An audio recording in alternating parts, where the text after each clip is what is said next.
بسم الله الرحمن الرحیم بینەران و بیسەرانی خۆشەویست و ئازیزی کەناڵی ئاسمانی پەیام سەلام و میهرەبانی و ڕەحمەتی خواتان لەبێ. خۆشحاڵین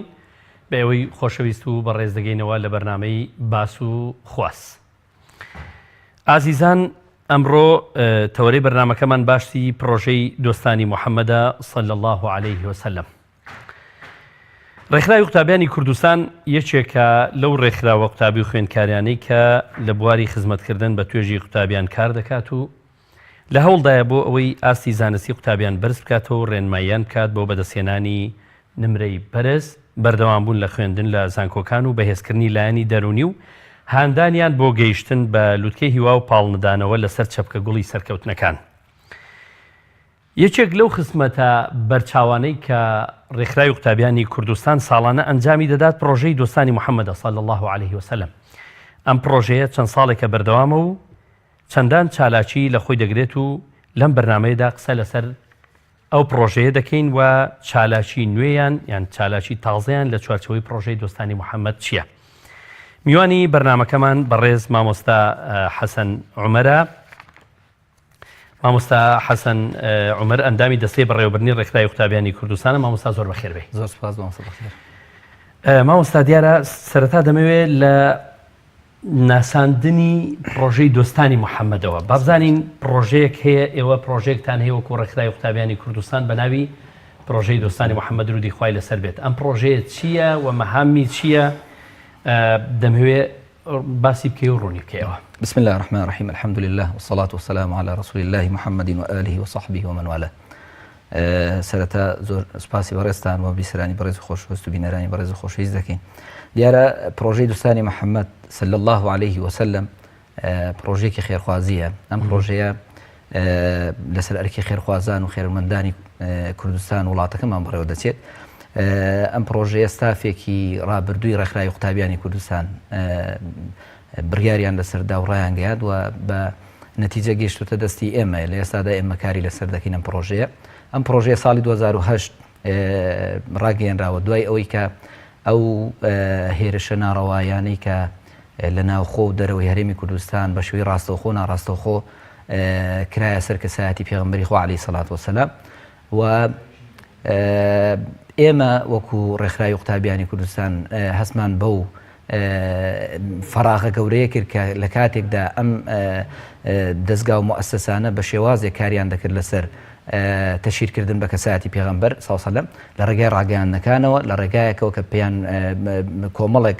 ئاست ینی ئەم حەقیان بە خۆ دەدا وەکو مافی ئازادی و مافی ڕادەربڕین و کۆمەڵێک تەوەریان گرتە بەر کە بە فیعلی تەئسیر لە گەنج و لە شەقام و لە لاوانی ئەم وڵاتی ئێمەش بکاوە بە فیعلی لە ناوخۆی کوردستانیشدا ینی دەستێکە بوو کە کاری لەسەر ئەوە کرد کە تەبەنی ئەم فکرەیە بکاوە. فکرەکە چی بوو؟ فکرەکە ئەوە بوو کە لەوە زیاتر سەرچاوی گرت کە کۆمەڵێک کاریکاتێری ناشیا و نابەجێ لەسەر پێغەمبەری خوا صلی الله علیه وسلم بەتایبەتی ئەوەی کە لە دانیمارک بڵاو کرایەوە.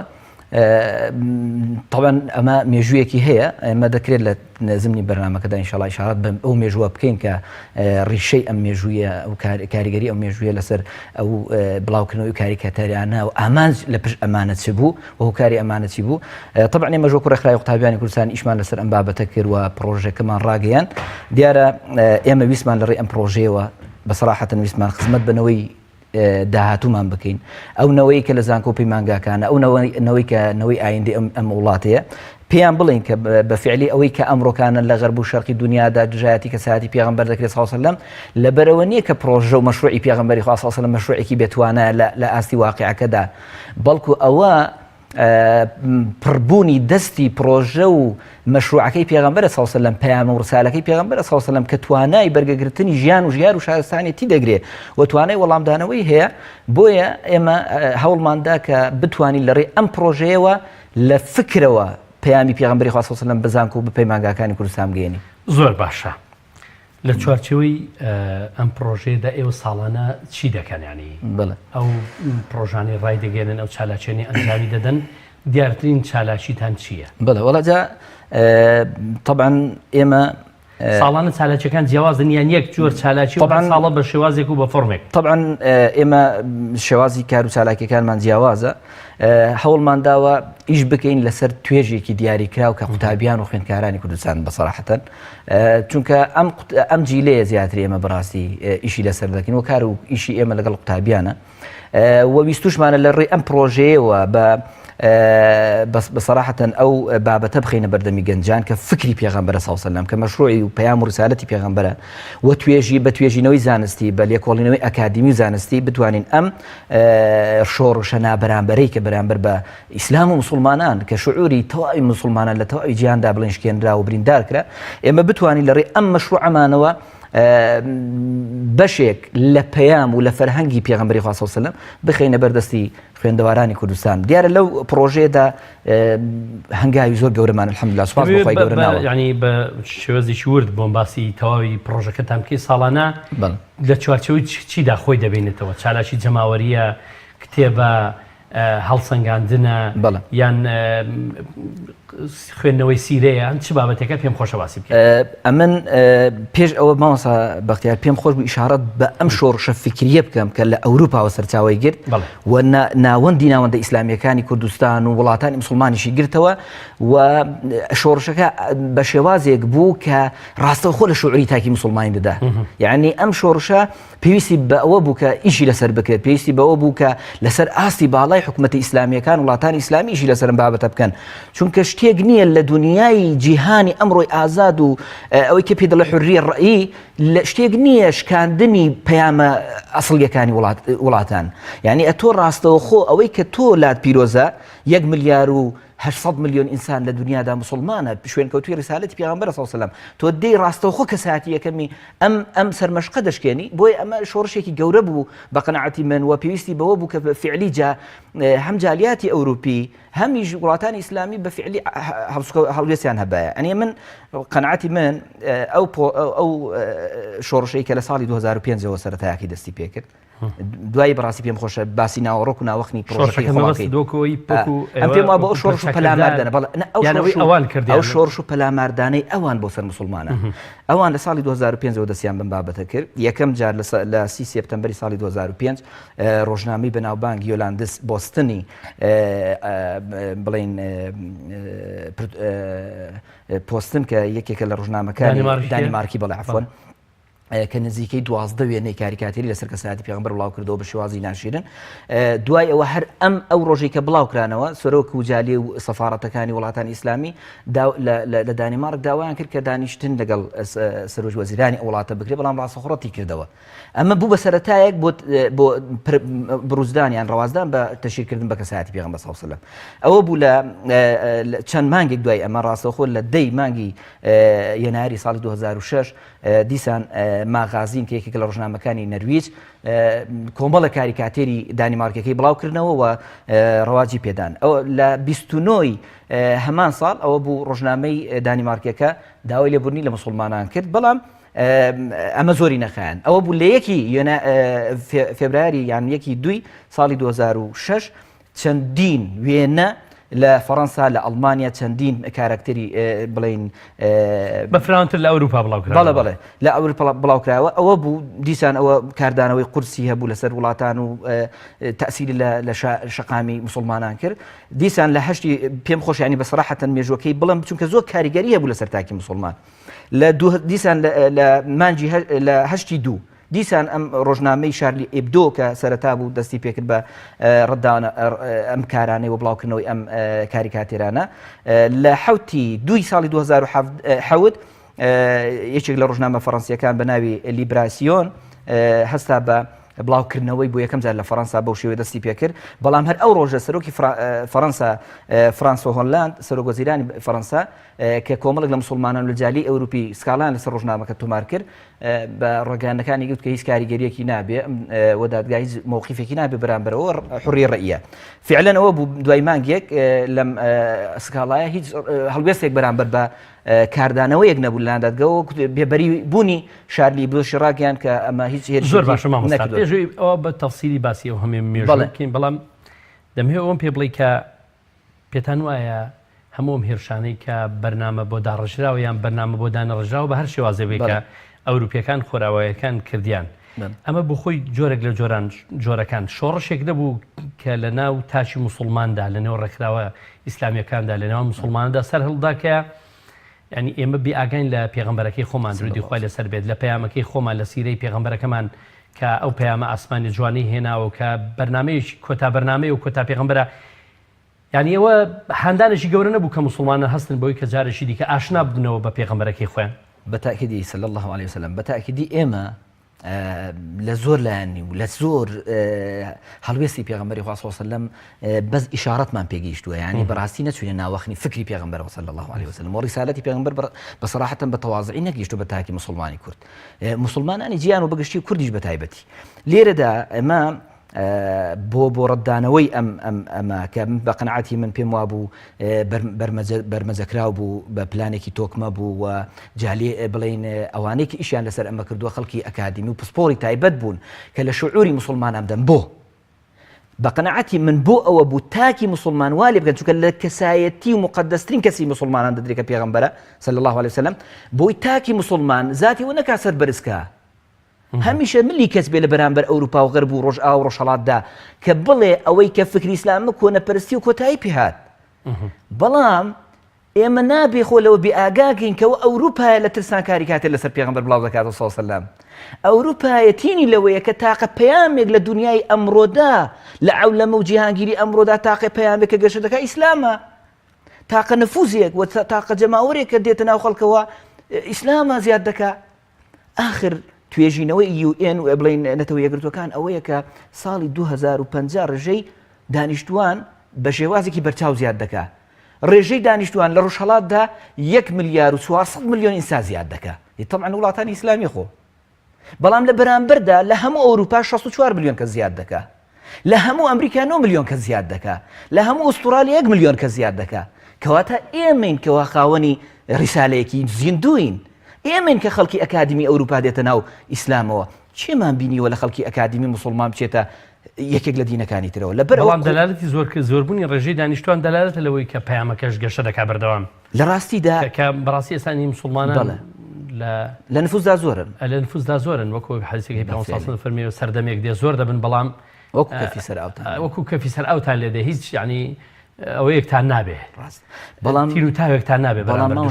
بەڵام ئەمە ئەوەی دەگەێنێ کە دانیشتوانی شەرق و ڕۆژهەڵات زیاد دەکەن بەڵام پەیامی ئیسلامیش ینی بەو شێوەیە ئێستا گەشەکردنی هەیە لە نێو مسلماناندا بە قەنەعەتی من ینی کە دەڵم بە قەنەعەتی من دوای ئەوەی کە بە فعلی یعنی من دیراسات و توێژینەوەم کردەوە لەبەر ئەوەی بەڕاستی ئیشەکەی منیش لە مزگەوت و خەتابەت و تاربێژی وشتانەیە دیراست دەکەمەوە بە دوی ئەم بابەتانەش دەکەون بە سەراحەتەن ئەوەندەی کە من دیراستم کردووە ئیسلام بەڕاستی ئەمڕۆکانە لە تڕۆپکی گەشەکردندا يعني اما مجامله نيه ما قسيكيش نيه اما بدل خشكي بكم بلا مسلمان باغايه بلا مسلمان خوتوه بلا لبرانبر جا شورشيكي زور توندي جيانگيري لبرانبر اسلام ده هي بلام همو اوانا ناكات دلالتي ويك اسلام موركي اسلامي وبيام ورساله اسلامي توانای ئەوەی نەبێت لە ئایندەدا تیشکەکانی ڕۆشناییەکانی بەرەو خزمەتی مرۆڤاتی بکەن بە قەنەعەتی من ئەوروپا سوودمەندترین دەبێت لە ئیسلام لە ئایندەدا زۆرترین خزمەت ئیسلام بە ئەوروپای دەکات لە ئایندەیەکی نزیکدا بەڵام ئەوە ئێمە موسڵمانی دەبێت بە ئاگابینەوە خزمەت ئەم ئیسلامە بکەینە ڕێبازێک پەیامێک ریسالەیەک کە خزمەتی خەڵکی خۆمانی پێ بکەین ئێمە کە لی بێئاگاین ئەوە تاوانی خۆمانە تاوانی ئەوە نیە کە ئیسلام گەشە دەکات بەڵێ ئەوەی کە دەڵێ لە ساڵی 2050 لە فەڕەنسا نیوەی دانیشتوانەکەی پێدەچێت ببێتە موسڵمان یعنی وەکو ینی پێشبینیان کردووە لە ئایندەدا دەبێتە فەڕەنسای ئیسلامی زۆر لە وڵاتانی ئەوروپی ماوەسات بڕواتان هەبێ ئەوەی کە توێژینەوەیەکە طبعاً کاتی خۆی موسادی ئیسرائیلی بەنهێنی کردوێتی ئەم توێژینەوەیە باز لەوە دەکا کە تا ساڵی 2025 بۆ 30 جالیاتی ئەوروپی موسڵمان لە ئەوروپا شۆڕشێکی زۆر ناخی قوڵ دەکات لەسەر تاکی ئەوروپا و مەترسیەکی زۆر لە ڕووی ڕەگەزیشەوە لە ڕووی ژمارەی دانیشتوانەوە لەسەر زۆربەی زۆری وڵاتانی ئەوروپا دروست دەبێت ئەوە حقیقەتی هەیە و شتێکی علمیشە چونکە زاوزێ بەسەراحەتەن لە ناو خەڵکی موسڵماندا هەیە مامۆستا زاوزێ ئێستا لە وڵاتێک وەکو نەرویج وەکو سوید کە قیمەی حەزارەت و قیمەی خۆشگوزەرانی ژیانە ئافرەتێک حەمل هەڵدەگرێ بەڵام بە 200 ملیۆن یۆرۆ ڕەحمەکەی بەکرێ دەدا دایکەکەی من 10 منداڵ دەخاتەوە 5 منداڵ دەخاتەوە قوربانی ئەو خوای بم کە بەو شێوەیە ڕیسالەتێکی بۆ ناردوین پەیامێک منداڵێک پەروەردەکە لە کاتێکدا حکومەتەکەم نانی ناداتەیە ئی منداڵەکەی شیری منداڵەکەی ناداتەیە دەبێ من بچم دەستی ماچکەم کەنەوەیەکی مسلمان دەخاتەوە بەڵام لەو پڕی خۆشگوزەرانیدا دایکێک ئافرەتێک ئامادە نییە منداڵێک بخاتەوە بۆ خزمەتی وڵاتەکەی خۆی ئەمە ئیسلامە من نەتیجە و سەمەڕەتی ئیسلامە زۆر باشە مامۆستا زۆر مەبەستم ئەم پرسیارە بکەم کە ئێوە دەتانەوێت شێوازێکی تەبلیغاتی و بانخوازی و ناسینی پێغەمبەر دووری خوای لەسەر بێ پێڕۆ بکەنیان کارەکەی ئێوە ئەوەی کە باست کرد ئەو شۆڕشە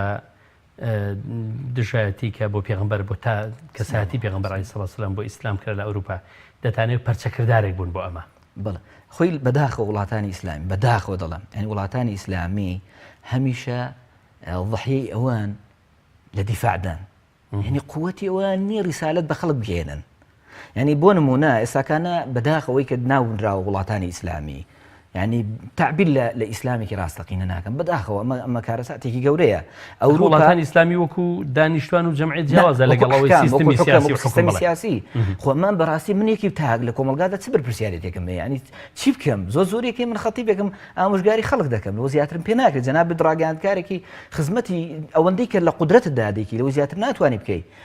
كواتا من سيستم سياسي كلا جد برسيار دايا كناتوان رسالة إسلام برشواز جوانكي خوي كبيك لقل ليو إن لولاتا جوركان لا نمايشي كاك خلق لدنيا دا أسا باقايا خو خلقنا نستوى خلق دراسة دكا طبعا أو روجي كدراسة إسلام دكري خلق دتي تسر انترنت ودراسة إسلام دكا إسلام تشيا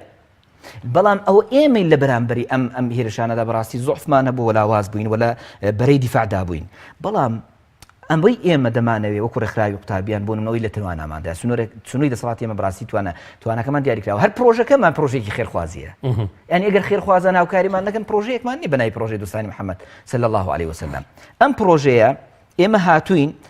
لە قۆناغی یەکەمیدا ئەگەر ئیشارەت بە پرسیاری پێشووتریشت بکەمەوە 5 بەرگمان لەسەر محەممەد ڕێبازی ژیان یعنی محەممەد ئەو ریسالەتی هێنا و ڕێبازێکی هێنا بۆ ژیان بۆ حەیات ئێمە هاتوین دیراسێکمە ینی قەڵەمەکانمان بەکارێناوە بۆ ئەوەی لە ڕووی عەقلی و هیزبی و ژیریەوە تاکی گەنجە زانکۆ و پەیمانگاکان ناوەندە ئەکادیمیەکان تێبگەین کە محەممەد ڕێبازێکی پێ بۆ ژیان جا لێرەدا ئێمە هاتین 150,000 نامیلکەمان لە بەرامبەر ئەوان کە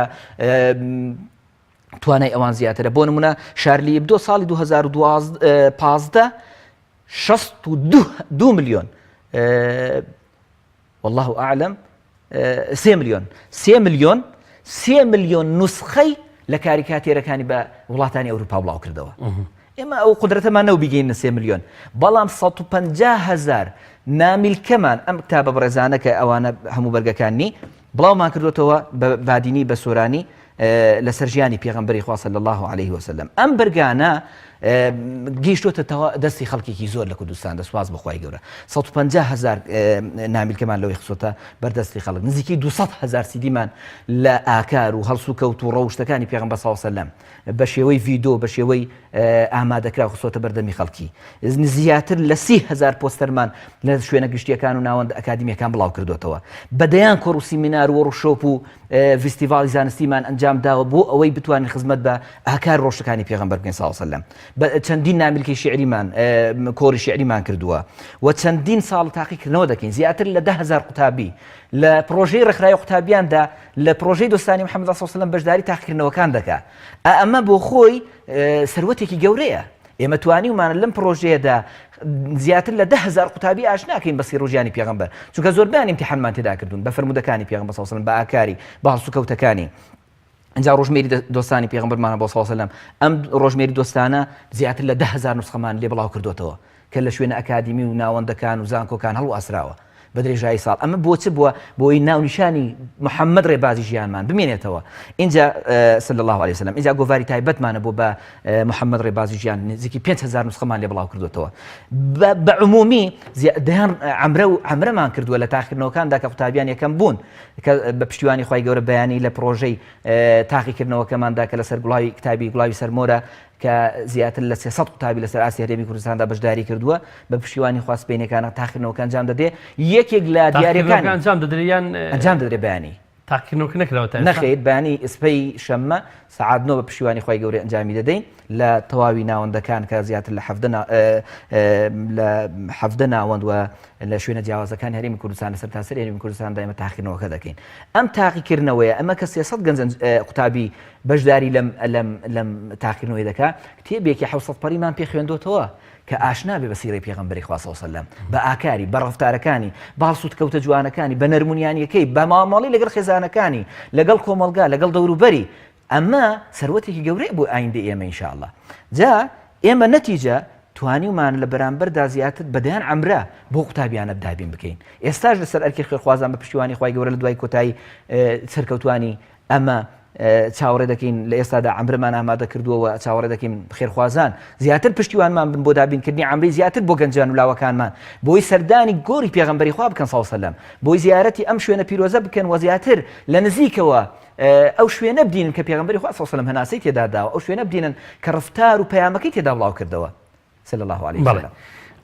زۆر باشە ئەنی هاندانی ئێوە بۆ تاقیکردنەوەکە و خەڵات و دیاری کە دەبەخشرێت بە چەند کەس یعنی ئەو خەڵاتە ئێمە بەدەیەکەمەکان بە تاکیدی چونکە لە توانای ئێمەدا بەڕاستی نییە بتوانین ینی ڕێژێکی زۆر زیاتر لەوە خەڵات بکەین بەڵام دەیەکەمەکانی ئەو بەشدار بۆ بەڕێزانە بە پشتیوانی خوای گەورە هەتا خەڵات طبعا نەمە چاومان لە خێرخوازانە ئەگەر چۆن دەڵێ کێرڤەکەمان بەرز بێتەوە و پارەکەمان ئەوەی کە خێرخوازان هاوکاریمان دەکەن هاوکارمان بن بە تاکیدی ئێمە ئیشەکەمان بۆ ئەو قوتابیە بەشداربوانەیە کەواتە هەشتێک ئێمە لە خزمەتی ئەواندا بەکاری دێنین لە ئێستادا لەوانەیە دەیەکەمەکان بتوانین خەڵات بوونی ئەو چەند ساڵی کە ئەم حاڵەتە ئابووریەکە بەسەر هەرێمی کوردستاندا هاتووە تا چەند کاری کردوتە سەرەوەی کە بەخشینیش بۆ ئێوە یان بە تاکیدی کەم بێتەوە ینی داهاتی ئێوە کەم بێتەوە بۆ ئەم پرۆژەیە بە تاکیدی ماوەسا بەختیار خێرومەندان هەر هەن سوپاس بۆ خۆی گەورە لەبەرەوەی خەڵکی هەژار و خاوەن پێداویستی زۆر زۆرە بەڕاستی ئێستا ینی لەوەیە من نەتوانین هەر گلەیش بکەین بەڕاستی لە دەوڵەمەندەکانیش بەڵام زۆر کەم بۆتەوە ئەمە لە ساڵانی ڕابردوودا قدرەتێکی زۆر ئیمکانێکی زۆرمان طبعا ئەو 150,000 کتێب و نامیلکەی کە بڵاومان کردوەوە لە کوردستاندا دەگەڕێتەوە بە ساڵانی 2008 و 2009 ینی لە کۆتاییەکانی 2011 دنا لەوە بەڕاستی نەماتوانانی کتاب دەرکەین ینی بڵاوی بکەینەوە زۆر باشە مامۆستا کارەکانی ئێوە تا چەند توانیوێتی ڕۆشنایی بخاتە سەر سیرەی پێغەمبەر عەلەیهی سەڵات وسلام سەر ژیانی پێغەمبەر درودی خوای لەسەر بێ و توانی وتانیانی ئەو سەمەرەی ئەو بەرهەمەی بیچنەوە ئەو بەرهەمەی بیبینەوە لەسەر بەشداربووەکان و لەسەر خەڵکی لەسەر ئەوەی کە بەرهەمەکانی ئێوە پێگەیشتووە دەتوانی شتێکم پێ بڵێ لەسەرەوە ئێمە مامۆستا بەختیار نەزیرۆکیەکم هەیە نەزیرۆ چیرۆکیەکە چیرۆکێکی ئەم پرۆژەیە پێم خۆشە ینی ئەوەی کە ڕۆژێ خێرێکی کرد و دینارێکی داوە بۆ ئەم نامیلکەی کە پرۆژەی دۆستانی محەممەدا دڵنیابە لە لای خۆی گەورە ئەجری هەیە دڵنیابە ینی بۆ ئەوەی دڵی ئەویش خۆشکەم برایەک لە یەکێک لە کادیرەکانی ئێمە لە ڕێکخراوی قوتابیان لە ناوەندێک لە ناوەندەکاندا شتێکی عەجیبی بۆ جێڕامەوە خەونە بەڵام بەڕاستی زۆر پێی معجەب بووم ماوەسا بەختیار گوتی ئەمە ئەو شەوەی کە ئەم نامیلکەیە هات ئەم نامیلکەیەی دۆستانی محەممەد یەکەم نامیلکە تی لە ماڵەکەی من 2500 نامیلکە دابەزێنرا ئەو شەوە تی من کە هێنام سەعات 11 شەو هیچ کەسێک لە دەرەوە نییە هیچ کەسێک لە دەرەوە نیە ئاگای لەوە نییە کە من نامیلکێکی وا بەو شێوەیە هاتۆتە ماڵەکەی منەوە تی ئەم شەوە دەکەس دە قوتابی برای هاوڕێمان لە گەڕەکەکە ئاوکارم بوون بۆ دابەزاندن و سەروبەرکردن هەر ئەو شەوە نەنووسین تا سەعات 3 شەو هەمومان تەوزیع کرد بۆی بتوانین لە حەملەیەکی سپەینێدا تەواوی شارەکە ئەم نامیلکەیان بەدەست بکات 2500 نامیلکە طبعا تی ڕۆژ ڕۆیشت و ئێوارە بۆ سپەینی ئێوارە گوتی یەکێک لە خزمەکانم بانگی کردی فڵان کەس ئەرێ ئەتۆ چیت کردووە گوتم چیم کردووە تی وەڵڵی خەونێکی زۆر عەجیب و خۆشیان پێوە بینی گوتم چی دی شەڵا خێرە گوتی وەڵڵی پێغەمبەری خوا صلی الله علیه و سلم ئەم شەو هاتووەتە ماڵی ئێوە هۆکارەکەی چییە گوتم چۆن تی یەکێک لە جیرانەکانتان بەیانی هاتوو پرسیاری لەمە کردوەتی فڵان کەس خەونێکم بە برازایەکەتەوە بینیوە شتێکی ئەوایە پێغەمبەری خوا صلی الله علیه و سلم باڵا برز بوو هاتە کۆڵانە گەڕەکەکەمان و نور لە هەموو لایەکی دەباری و هەموو ماڵەکانی ڕووناکردەوە بەڵام هەموو خۆڵقمانکەی پێغەمبەری خوا سەردانی ماڵی ئەمە کە وەرە ژوورەوەتی نەخەیر تەنها هاتوون بۆ ماڵی فڵان کەس سەردانی ئەو ماڵە دەکەم و دەڕۆمەوە من لە بەرخاتی ئەوان هاتوو ئەدی ئەوەی کە ڕۆژێک دینارێکی داوە دڵنیا بە پێغەمبەر صلی الله علیه و سەلەم سەردانی کردووی و دڵنیا بە لە حەوزی کەوسەر ئاو دەداتیە چونکە لە بەرخاتری ڕێبازەکەی پێغەمبەری خوا صلی الله علیه و سەلەم ئەو 250 دینارە داوە یعنی من نوعا ما قەنعەتم هەیە ئەوەی کە لە توانای ئێمەدا بناڵم تواناکەمان زۆرە بەڵام پێم وایە لەم زمنی ئەم پرۆژەیەدا خزمەتێکی گەورەمان کردووە بەپی ئەو توانایی کە لەسەر شانی ئەمەیە و بەرهەمەکەشمان بینیوە بە تایبەتی منافەسەیەکی زۆرتون هەبوو لە خوێندنەوەی نامیلکە و کتێب و ئەوانە تەنانەت ینی جاری وا هەبووە کتێبێکمان خوێندوتەوە لە ناوەندە ئەکادیمیەکاندا مناقەشە و مجادلەی لەسەر کتێبەکە کراوە و ئەوەی کە محاضەڕی داوە ڕێی مخالیفی هەبوو ڕێیەکەی بەقووەتر بوو ئەنی ئەمە لە چەندین شوێن ئەم حاڵەتە ڕووی داوە بۆ کەسێک دژ بۆ نەیار بۆ بە ئیسلام بە فکری ئیسلامی لە ناوەندەکانی زانکۆل لەسەر مێزێک دانیشتون و گفتوگویان کردووە یعنی کەسی بەرامبەر توێتی وەڵڵاهی بەرەنجامی ئەم پرۆژەیە ئەم توانی مەقسام بکەم لەسەر پێغەمبەری خوا صلی الله علیه و سەلەم لەبەرەوە پێم وایە بە پێیتوانە و کولفەی ئێمە توانیمانە خزمەتێک بگەین بەڵام لە ئاسی خزمەتەکەدا نین بەتاکیدی و پێشم وایە هەتا خێرخوازان هەتا دەوڵەمەندەکان خوا پێداوان چاویان لەو جۆرە پرۆژانەوە بێ بەتاکیدی ئەمە زیاتر لاوەکانمان دەرویان لێ دەکرێتەوە چونکە وەڵڵا مامۆستا بەختیار خوا ئەگەدارە گەنجانی ئەو وڵاتی ئێمە سەریان لە شێوا قوربەسەرانە ئەم بۆ خۆمان گەنجین لە ناو گەنجان دەین لە ناو ناوەندەکانی خوێندن لە زانکۆکان سەرگەردان بۆ فەقیرە نەئیشی ماوە نەکە سابەتی ماوە ئەم ئەنتەرنێت و فەزای ئەنتەرنێتی نازانێت چۆن مامبەڵی کار نازانێت چۆن دیراساتی بکە نازانێت چۆن بخوێنێ نازانێت ینی هەموو ئەمانە پێویستی بە مەشروعێکی گەورەی پێغەمبەری هەیە صلی الله علیه وسلم بەڵام کاتێک کە تۆ ناتوانی مەشروعەکە بگەینە ئاسی تۆمۆ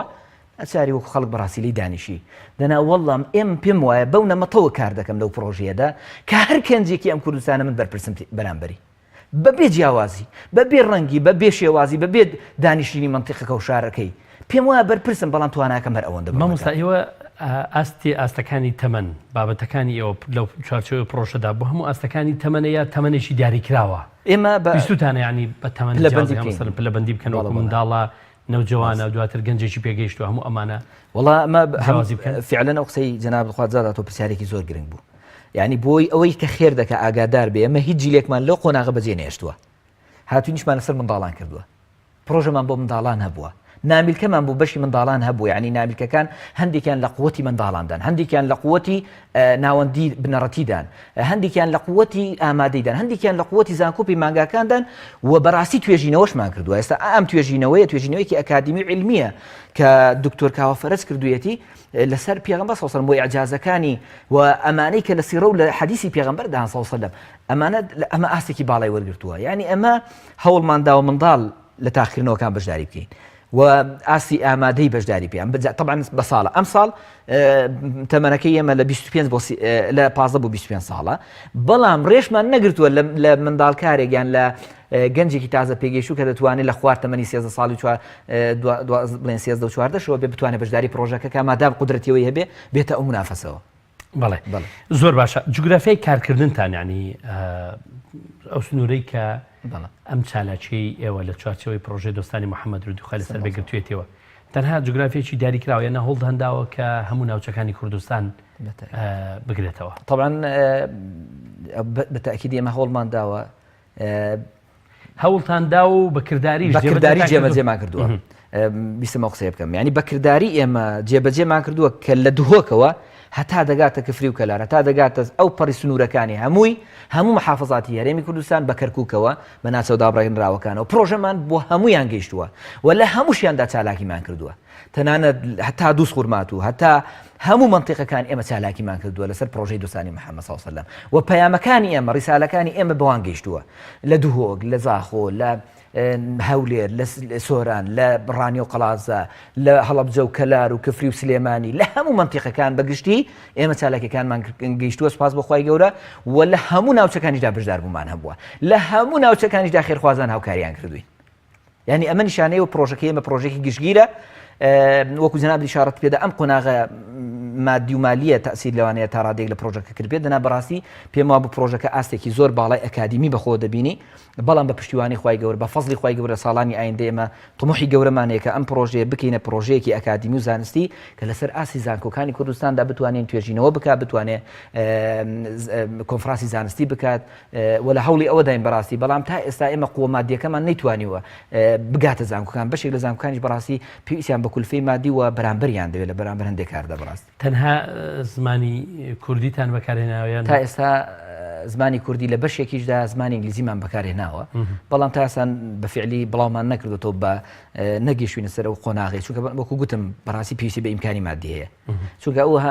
پێویستی بە موسەساتی زیاتر و بە دەستەی گەورەتر هەیە نەمانتوانی و ئەمانە بەڕاستی تەرجمەکەین بۆ سە زمانەکانی تر بە تایبەتی عەرەبی بە تایبەتی ئینگلیزی فارسی يعني ئەمان هەم پێویستن وڵاتانی دەوروبەر تورکی ئەمە بەڕاستی تەفاعولمان هەیە تێکەڵبوومان هەیە و متعاطفێکی گەورە و گرنگمان هەیە لەگەڵ تورکیا لەگەڵ ئێران لەگەڵ وڵاتانی دەوروبەردا بۆ قەزەی پێغەمبەری خوا صلی الله علیه و سلم کەواتە پێویستمان بۆیە بەڕاستی ئەمانە وەرجێڕین بەس پێویستی بە کولفەیەکی گەورەی مادی هەیە کە نەماتوانی وە قۆناغەدا بکەین ویستوتانە لە چوارچەوەی پرۆژەکەدا لە چوارچەوەی ئەو بەرهەمانەی کە بڵاوتان کردوێتەوە ئەمانەیە سیدیە کۆڕ و سیمینارە ڤیستیڤاڵە هەر شتێکە یە لە چ لایەنێکی ژیانی پێغەمبەردا عەلەیهی سەڵات وەسەلام کارتان کردووە زۆر بەلاتانەوە یعنی ئەوە پێتان وا بوو کە بۆ ئێستا زۆر زەرور و پێویستە بارەکە الله پرسیارێکی بەڕاستی بەجێیە ئەمە یەک لە هەر شتە گرنگەکانی ئیشمان لەسەر کرد بێ ناسینەوەی پێغەمبەری خوا صلی الله علیه و سلم چونکە بەڕاستی مەحەز دەکەین گەنجان و لاوانی ئەمە یان خەڵک لە کوردستان بەگشتی پێغەمبەر صلی الله علیه و سلم وەکو پێویست ناناسن بەڵێ دەزانن محەممەد صلی الله علیه و سلم پێغەمبەر ناویدێنن بەڵام لە ڕیسالەکەی ئاگادار نین لە ژیانی لە قوربانیەکانی ئاگادار نین پێغەمبەر صلی الله علیه و سلم چۆن هات چۆن ئەم ڕیسالەی گەیان چەند ئەزیەت و ئازاری چێژ لەسەر ئەم پەیامە بەڕاستی پێویستی بە شەو نەخوونی بووە یعنی لە خۆر اینجا بەڕاستی ئیشمان کردووە لەسەر قودوەبوونی پێغەمبەری خوا صلی الله علیه و سلم لقد كان لكم في رسول الله أسوة حسنة ئیشمان کردووە کە پێغەمبەر صلی الله علیه و سلم ئوسوەی حەسەنەیە یعنی بۆ نمونە مامۆستا ئیشمان کردووە لەسەرەوەی کە پێغەمبەر صلی الله علیه و سلم مڕەبی بووە لە ماڵەوەدا لەگەڵ خێزانەکانی لەگەڵ منداڵەکانی مڕەبی بووە معاتفەی هەبووە پێکەنیوە لەگەڵیان ئیشی کردووە گەسکی لە ماڵداوە ینی بۆی خێزانەکان فێر بکەن بێکەوە پێ بکەن بێکەوە بە ئاشتیتان هەبێ تێکەڵ بن ینی ئەمە هەوڵماندا و ئەمە ئەم ریسالێ بگەینە گەنجێک کە نازانێ حورمەتی باوکی بگرێ نازانێ حورمەتی دایکی بگرێ پێغەمبەر صلی الله علیه و سلم لەگەڵ خێزانەکانی ئەوەندە بە شەرم ڕەفتاری کردووە ئیزنی لێ خواستون تەنانەت کە کارێکی زۆر زەرور هەبوو بێت گوتوێتی ئەگەر ئیزنم بدەی ئەم ئیشی خۆم دەکەم ئیشەکە زەرور بۆی پێغەمبەر صلی الله علیه و سلم بەڵام بەر ئیزنی خواستووە کە معاناتی هاتۆتە بەردەم چۆتە خزمەتی خێزانێکی توی هاوسەری بەر ئەم گرفتەم هەیە بۆی حەل کردووە لەبەر ئەوە لە هەموو قۆناغەکاندا پێغەمبەر صلی الله علیه و سلم قودوەی حەسەنە بووە مڕەبی بووە لە ماڵەوەدا مڕەبی بووە لە ناو مجتەمەعدا پێغەمبەر صلی الله علیه و سلم کە هاتووەتە ناو مجتەمەع و چۆن ڕەفتاری کردووە کە ئەبرا هاتوو ئەوە گەنجێکە قوڕقوڕاقی پێغەمبەری کە صلی الله علیه و سلم ئەی پێغەمبەر ڕێگام دەبازی نابکەم تخوا ماوەسا بەختیە ئێمەی دائی و ئێمەی مامۆستایان دەتوانین ئەمە تەعاملکەین لەگەڵ گەنجێکدا کە خەریکە زینا دەکا یعنی ئەمە بەڕاستی پێویستی بە معاملە هەیە پێویستی بەکرانەوەیەکی پێویستی بە شارەزابوونی من هەیە لە سیرەی پێغەمبەر صلی الله علیه و سلم تا بتوانم تەعامل لەگەڵ گەنجانی وڵاتێکی خۆم بکەم کە گەنجێک عەرەق دەخواتەوە لە وڵاتەدا چۆن تەعاملی لەگەڵ بکەم نێرگەلە دەخوات دەچێتە نادیەکان چۆن من تەعاملی لەگەڵ چۆن من باوەشی بۆ بگرمەوە لە ڕاستیدا ئێمە ئێستاکانە پێویستمان بەوەیە کە دیراسی زیاتری پێغەمبەر بکەین پێغەمبەر صلی الله علیه و سلم ئەوە قودوە بووە پێغەمبەر صلی الله علیه و سلم قودوە بووە لە قیادەی بوونیدا یعنی مشتێکم زۆر بەهەند وەرگرت بەڕاستی لە دیراسی ئەم بابەتەدا یعنی پێغەمبەری خوا صلی الله علیه و سلم حیمەهەی نەبووە حیمەهەیە قوربانت بم دەبێت چ ڕیسالەتێکت هەڵگرتە بێت یعنی تۆ قیادەی ئومەتێک بی تۆ سەرۆکی دەوڵەت بی بەڵام حیمایەت نەبێ پڕیش لە جوولەکە و نەیارت بێت بەنو قوڕەیزا بەنو قەینوقا ئەو هەموو نەیارە مامۆستا بەڵام لەگەڵ وەشدا حیمایەکرد نەبێ کەچی ئەم قیادەی کە ئومەی ئیسلامی بەڕێوە دەدا وەڵڵا شەرمی لێ دەکەی 500 متر لە پێشت 500 متر لە دوایە 500 متر لە کەلەکەکانی پیاوم دەوێت لە تەنیشیان بڕوە ئەوە قیادەی ئومەتی ئیسلامیە پێغەمبەر صلی الله علیه و سلم بە سەدەقە خەڵکەکەی دەژیان نانی خۆی شوێنێک بیستم بەڕاستی چاومی پڕ کرد لە ئاو ڕۆژێک عایشە دەفەرمێ نازانم کاتەکەمان زۆر قسەم دەبێتەوە ڕۆژێکیان عایشە دەفەرمێ ڕەزا و ڕەحمەتی خوای لێ دەفەرمێ لە دەرگاماندرا کە لە دەرگاماندرا ئافرەتێک هاتە ژوورەوە دوو منداڵی لەگەڵدا بوو سەیرم کە سوالکەرە سوال دەکا تم چیت دەوێ تی وەڵای ئەگەر هاوکاریەکمان بکەی شتێکمان بدەیتێ کیسمان نییە ئەو منداڵشمان برسین دەفەرمێ منیش هێنامە ژوورەوە هەموو ماڵەکەم ڕوانی سەیرم کرد یەک خورمام هەیە یەک دەنگە خورما کە بۆ خواردن بشێ دەفەرمێ وەڵا میشام دامە دەستی ئافرەتە گوتم وەڵی بەس دەنگە خورمایەمان هەیە دەفەرمێ ئافرەتەکە خورمایەکەی لەت کردوون هەناوەکەی ناوەکەی دەری ناوفرەیدا لە تێکی دایەکچەکەی و لە تێکی تری دایەکچەکەی تری دەفەرمێم دەخوا حافزی کرد و ڕۆژ بۆ خۆی چی نەخوار لەو کاتە پێغەمبەری خوا صلی الله علیه و سلم دەفەرمێ ئەی پێغەمبەر صلی الله علیه و سلم تی ئەو چیە بوو ئەم ئافرەتە فەرمووی وە سوالکەر بوو بەس شتێکی زۆر سەرنجڕاکێش بوو هیچی نەخوارد و ڕۆی دوو کچەکانی تێر کرد ئەم مەشهەدە لە ماڵی پێغەمبەر ڕوویداوە صلی الله علیه و سلم کەچی سەرکردەکانی وڵاتی من کەن لە سیڕەی ئیسلام کە دەبێت تعبیر بکەن لە ئیسلامیەتی من بۆ ئەوروپا و بۆ غەرب و شەرق بەڵام ئەمڕۆکانە ئەوانە بە جیفانی خاڵی میلەت بەڕێوە دەبن مامۆستا من شەرمم دەها لە پۆستێک بینیم دەنووسیویەتی 700 کەس لەسەر سکەی قیتار تاعین کراوە لە کاتێکدا ئەمە جادەی قیرتاومان نێ نەک سکەی قیتار ئەمە داوەشی نییە بۆم جۆرە سەرکردەیە دە خەڵکینە ئەمە بۆ ڕیسالەیە بەم پێیان بە خەڵک دەڵێن ئەی میلەتی مسڵمان ئەمە قودوەکەتە کە پێغەمبەر عەلەیهی سەڵات وەسەلام کە بۆ خۆت نازم و زیوە دەکەی کە من مسڵمانم ئەمەش قودوەکانی ئەمڕۆتن تۆ بۆ خۆت چاکی کە کاکە ئیژی لەسەر کە با کۆمەلگا لەو فەسادە ڕزگاری بێت کەواتە ئەم بەم بڕواتی مامۆستا بەختیار بەم پرۆژەیە ئێمە دەتوانین کۆمەلگا ڕاستکەینەوە والله هەتا تاک ڕاز نەکەینەوە کۆمەلگا ڕاست نابێتەوە إن الله لا يغير ما بقوم حتى يغيروا ما بأنفسهم مامۆستا لە پرۆژەکەتاندا ئێوە جەختان کردوتە سەر ئەوەی کە مەمەتان بە گەنجولاوەکان گوتویان بە منداڵان گوتووە چۆن مامەڵە لەگەڵ دایک و باوکیان بکەن ئەو لە پرۆژەکە ئێوەدا ئەو مامەڵە هەبوو کە چۆن دایک و باوکان مامەڵە لەگەڵ منداڵەکانیان بکەن لەگەڵ مامۆستایان چۆن لەگەڵ قوتابیەکان و خوێندکارەکانیان بکەن بەرپرسەکان یان بەرپرسی بەڕێوەبەری قوتابخانەیەکە بەڕێوەبەری کارژێڕی ناوەندێکە لە شوێنێک بەرپرسە چۆن مامەڵە لەگەڵ بەردەستەکانی کە من لە ئیش و کاری خۆمدا لە ساڵانی ڕابردوودا نمونەیەکی زۆر خۆشماتە زەین برایەک تازە بوو بە ئەندامی ناوەندەکەی من بەڵێ من ئەو کات لە ڕانیە بووم تازە بوو بۆ ئەندامی ناوەندەکەی من هات سەرچێڵوانە دیار بوو زۆر تایبەت دیار بوو هەڵیشیان بژار بوو بۆ ئەندامی ناوەندەکەم لەگەڵ دەستی بە ئیش و کارکردمیش ڕۆژێکی ئامۆژگاریەکەم هەبوو مۆعیزەیەکم بۆ دانوانە باسی دایکم کرد و باسی باوکم کردان پێ بەسەسم 3000 باسی دایک دەکاو جارێک لەم زمینەوە لە ڕووی منطقی و علمی و عقلیەوە باسی خۆشەویستی ئینسانم کرد بۆ دایک و باوک چەند مێشکی ئینسان مرتاع دەبێەوە چەند کاریگەریە لەسەر علم و ئەوانە ئەم کوڕە بەڕێزە دوای دوو ڕۆژ هاتەوە گریاکتم و بۆ دەگرێتی وەڵڵاهی مامۆستا خراپترین کەس بووم لەگەڵ دایک و باوکمدا یعنی بە تەئکیدی ئێمە لەو پرۆژانەدا ئامانجمان ئەوە بۆ کە تاک بە تایبەتی منداڵان و گەنجان و هەرزەکارەوە تازە پێگەیشتوان و هەتا ئاسی جامیعەش ئیش لەسەر ئەوە بکەین کە چۆن مامەڵە بکەین بۆی کۆمەلگا ڕاستکەینەوە ئێمە کۆمەلگا بەڕێوە دەبین کاکە ئێمە قودوەی ئەم کۆمەلگاین ئێستا ئێمە چۆن قودوەی ئەم کۆمەلگا دەکەین بە شێوەیەکی خراپ دەبا ڕاستیکەینەوە بەڵام پرسیارەکەم وەرنەگرت یعنی بۆ دایکان و باوکانیش تێدایە کە چۆن مامەڵە بکەن لە چواردەوەی پرۆژەکەدا ینی خیتابتان بۆ لای ئەوانیش هەبووە بە تەئکیدی ئەو لایەنەی سیرەی ژیانی پێغەمبەر عەلەیهی سەڵات وەسەلام دەرخستووە من ئەو پرسیارەکە وەک پێویست سەرەتا نەگەیشت ڕاستە من سەرەتاوام زانین لەگەڵ منداڵەکان لە ڕاستیدا ئەم خاڵێکی زۆر گرنگ بووە تەنانەت ئێمە باسمان لەوە کردووە کە بین کتابێکی تایبەت بە دایک و باوکان بۆ بە ڕۆڵی دایک و باوکان بەرامبەر بە منداڵەکانیان دەرکەین چونکە بۆ ئێمە گەر باز لە خۆشویستنی منداڵکەین بۆ دایک و باوک لە ڕاستیدا پێویستمان بە هوشیاری دایک و باوکانیشە بەرامبەر بە منداڵەکان چونکە ئەمە ئەوەی کە لە سیرەی پێغەمبەردا صلی الله علیه و سلم چۆن ڕەفتاری کردووە منداڵێک دەگریا لە لاکەلەکەدا دەگریا دایک و باوکی نەماوە دەیخرێت دەیگاتە ئامێزوو دەیباتەوە ماڵەوە دێتەوە ناو منداڵەکان دەڵێ من دایکم محەممەد پێغەمبەری خوایە و عفوا باوکم ئەوە دایکیشم عائیشەیە ئەمە قودوەی پێغەمبەر صلی الله علیه و سلم ئەمە بە دایک و باوکان بگەینینەوە بە تەئکیدی لەوانەیە گۆڕانی گەورەتر و ئیجابیتر ڕوودا لە کۆمەلگا زۆر باشە ئێوە لە چوارچێوەی پرۆژەکەتاندا بەرهەمتان نەبووە بۆ یان هەوڵتان نەداوە یان لە بەرنامەتاندا نیە بۆ ساڵانی ئایندا ئەم ساڵانی ئایندەکە کار بکەن لەسەرەوەی کە هاوسەران چۆن مامەڵەی لەگەڵ بکەن پێ ساسن لەگەڵ هاوسەرەکانی چۆن لەگەڵ پێغەمبەر دووری خوا لەسەر مامەڵەیان کردووە ئەوان چۆن ینی چۆن توانیوە ئێنەرژیانێکی بەختەوەران بهێنن و چۆن توانیوان مامەڵە بکەن هەر لە مامەڵە لە غەریزەیەکانەوە مامەڵە ئینسانیەکانیانەوە مامەڵە سۆزدارەکان هەر مامەڵێک دەڵی چۆن بێکەوە ینی هەوڵتان نەداوە لەو بوارەشدا بەرهەمتان هەبێت ئەو لە ڕاستیدا مامۆستاوەتیار هەستەکەم بابەتێکی گرنگە ئێستادا من ئەخەری بوو قسەیە بکەم بڵم بەڕاستی ڕۆژنامە نووس ڕۆڵی خۆی دەبینێت بەڵێ پرسیاری خۆی دەکات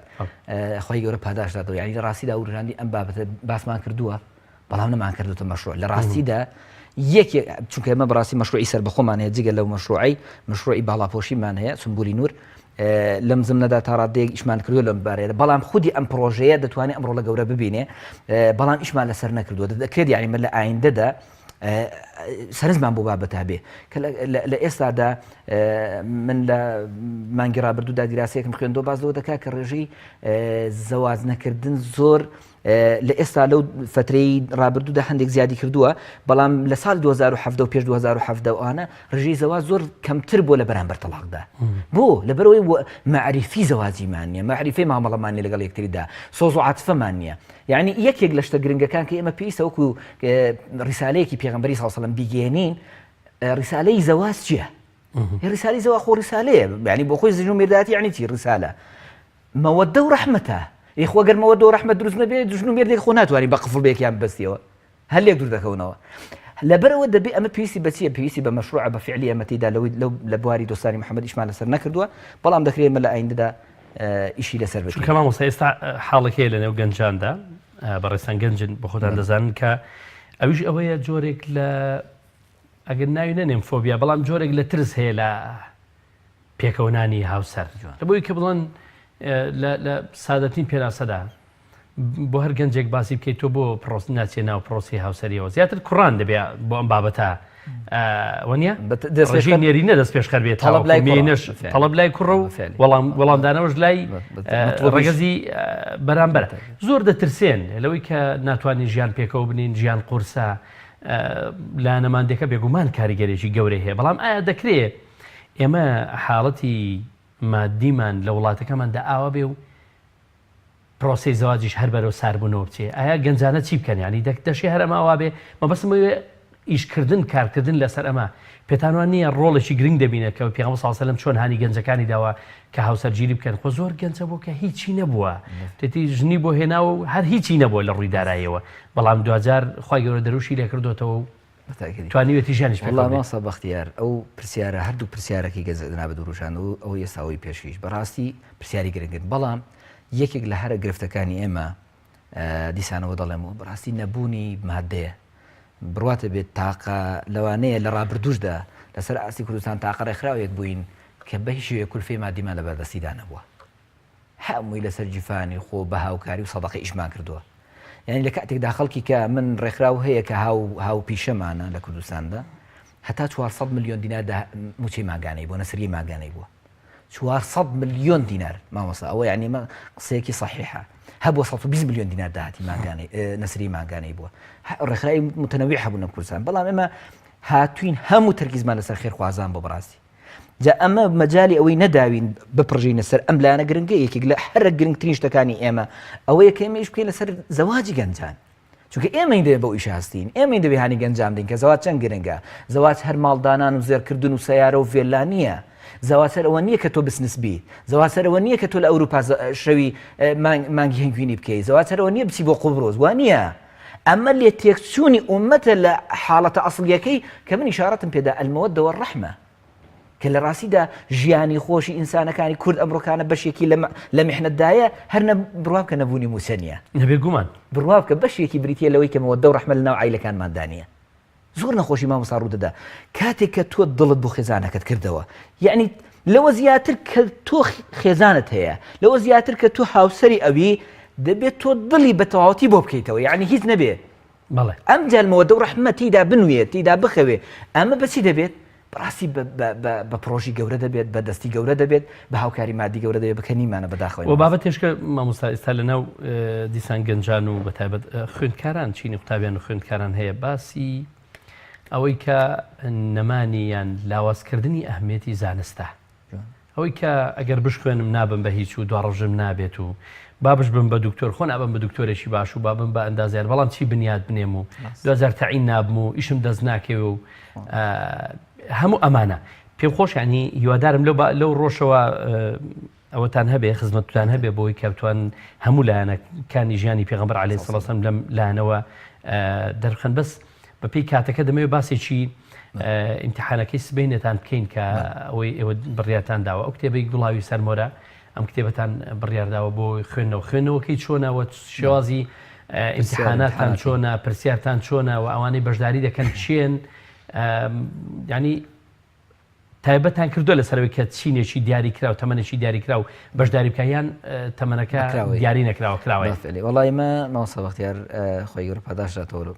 پرسیارێکی گرنگ کۆتاییش بێت پرسیارێکی گرنگە. یعنی ئەمە پرۆژەکە دوایەوەی کە لە کۆتایی مانگی 12 و ئەوانە ڕامانگەیاند نزیکەی 2 مانگ و نیوەکەم پرۆژەمان ڕاگەیاندووە. تەمەنەکەمان دیاری کردووە دیارە لە 15 بۆ 25 ساڵی بێواتە ئەو تەمەنە بێت. تەمەنەکە هەتا ئاسی زانکۆ و تاو تەخەڕوجی زانکۆش بێ ئیشکالێکیانە گرنگە لەو تەمەنەیدا بێت و لە کۆتاییشدا مەفتوحمان کرد بۆوانەی کە تەمەنیان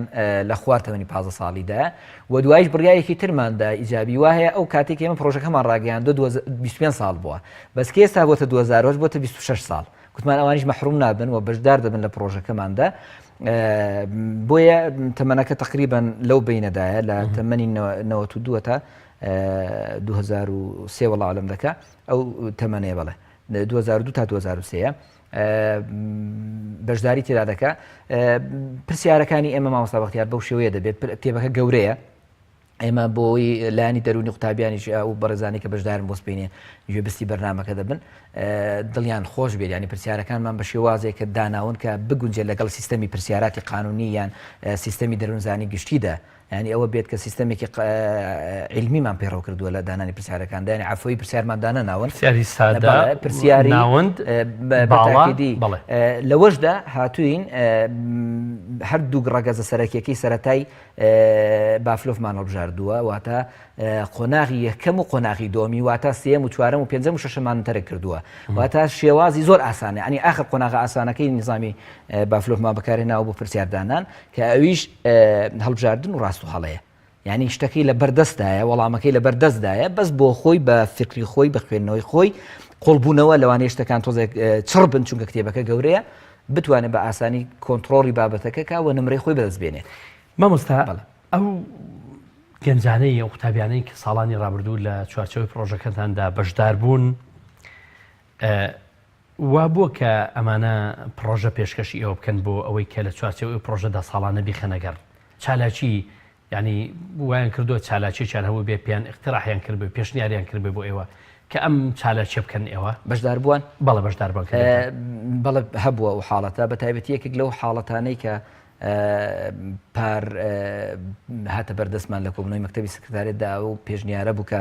ئێمە پرۆژەی دۆستانی محەممەد لە چوارچێوەیەکی کورت یان لە چوارچێوەیەکی مووقعی دیاریکرا بۆ نمونە لە ئیمتیحانات و کتێب و ئەوانە بینە دەرە بکەنێت شێوازی بەحث و دیراسات کە کۆمەڵە قوتابی خۆمان بەڕاستی ئەو مەشروعیان پێشکەش کرد یان کە بەشدار بووی ئەم پرۆژەیەن ینی لە تاقیکردنەوەکان بەشدار بوون کە بەڕاستی پێم وایە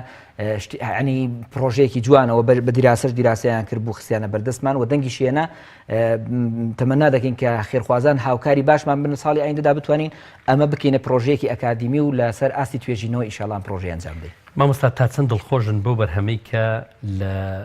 چوارچەوەی پرۆژەکەی ئێوەدا چوارچەوەی هەوڵەکانی ئێوەدا کەوتوتەوە. بەڵێ وەڵامە دڵخۆشین بۆ لەبەرەوەی خزمەت لە پرۆژەیەکدا دەکەین کە خوا وەسفی ئەم شتە دەکا کە پێغەمبەر صلی الله علیه و دەفەرمێت وما أرسلناك إلا رحمة للعالمين. يعني پێغەمبەر ما صلی الله علیه و سلم نەناردووە بۆ ئەو خەڵک و مرۆڤایەتیە ئیلا کە ناردوومانە ڕەحمەتە و خاوەنی بەزەی و خاوەنی میهرەبانیەکی لە ڕاد دەبەدەرە بۆیان. بۆیە پێغەمبەر صلی الله علیه و سلم ئەم میهرەبانی هەیە کەواتە ئێمە ئەم پرۆژەیەمان دەست پێ کردووە خەڵکی بەڕێز بەشدار بووی بەڕێز خوا پێدایی بەڕێز یعنی ئێمە لەسەر ئەمە بۆیە دڵمان پێخۆشە و شتێکی تریش پێمان گوتوون کە پێغەمبەر صلی الله علیه و سلم ئەو پەڕی دڵکراوەی هەبووە لەگەڵ خەڵکدا میهرەبان بووە گەنجی بەڕێز ئەی لای بەڕێز کەس پێدەگەی دەبیە پەرلەمانتار دەبیە وەزیر دەبیە دەسەڵاتدار دەبی ئایندەی وڵاتە خۆت لەبەردەستی ئەمنەوەیدایە ئاگادار بە کە تۆ مسلمانی شوێن کەوتی پێغەمبەری صلی الله علیه و سلم بزانە خوا بە پێغەمبەرەکەمان دەفەرمێ صلی الله علیه و سلم فبما رحمة من الله لنت لهم ولو كنت فظا غليظ القلب لانفضوا من حولك. الله أكبر.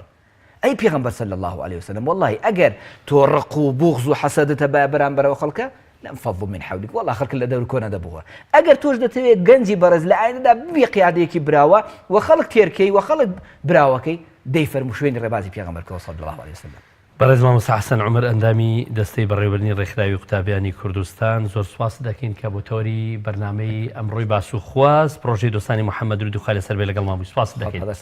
سوپاس بۆ ئامادەبوونت. بینەران و بیسەرانی عزیز و خۆشەویست سوپاس بۆ ئێوەی خۆشەویستیش کە حزورتان هەبوو بۆ ئەوەی بینەر و بیسەری ئەم بەرنامەیە بن تا کات و ساتێکی تر بەخوای گەورەتان دەسپێرین. خواتان لەگەڵ.